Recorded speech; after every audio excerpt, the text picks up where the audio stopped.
According to the 16th century Civic records and chronicles of Strasbourg, then a free city within the Holy Roman Empire, an outbreak began in July of 1518, when a woman known as Frau Troffea began to dance in a public street.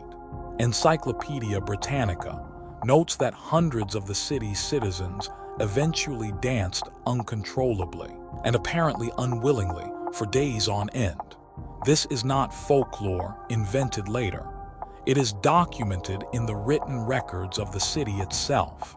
There was no music. There was no celebration.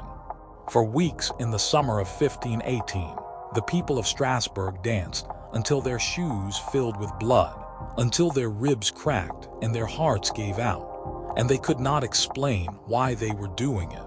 Contemporary accounts describe the dancers screaming for help, even as their limbs kept moving. 500 years later, no one has proven what took hold of that city. In July of 1518, in a narrow street in Strasbourg, a woman remembered as Frau Troffea stepped out of her home and began to dance.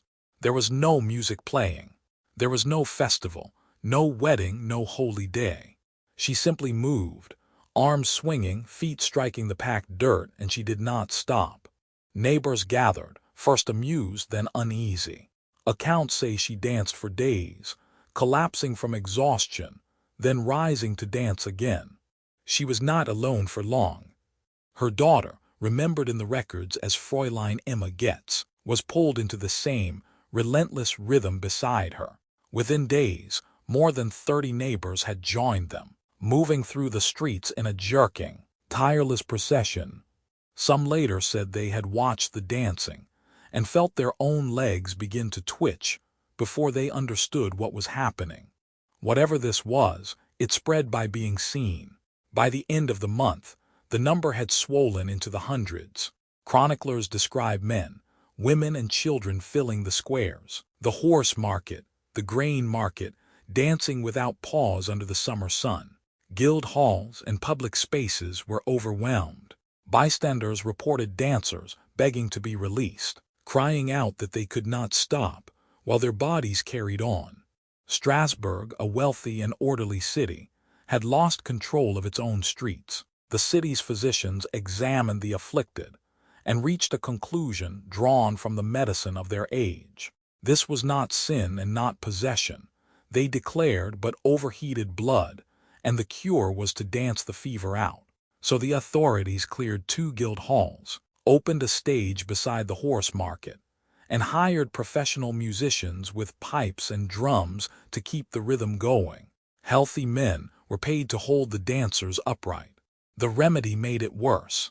Encouraged by music and crowds, the dancing spread further, and the bodies of the afflicted began to fail. Accounts speak of strokes, heart attacks, and total exhaustion, of feet worn raw and bloodied, of dancers dying where they fell. Some chronicles claim as many as 15 people died each day at the height of it, leaving hundreds dead before the summer ended. Not one of them chose to dance. When medicine failed, the city turned to God. Music was banned, dice and gambling forbidden, and the worst afflicted were loaded into wagons and carried to a shrine of St. Vitus in the hills above Saverne. There priests placed red shoes on their feet, sprinkled the shoes with holy water, and marked them with crosses while masses were said over them. According to the chronicles, the dancing finally faded. Nobody knows if the ritual mattered. So what happened? One long-standing theory blames ergot, a toxic mold that grows on damp rye and produces compounds related to LSD, capable of causing convulsions and hallucinations. Strasbourg's grain stores sat in the floodplain of the Rhine, and the harvests before 1518 were wet.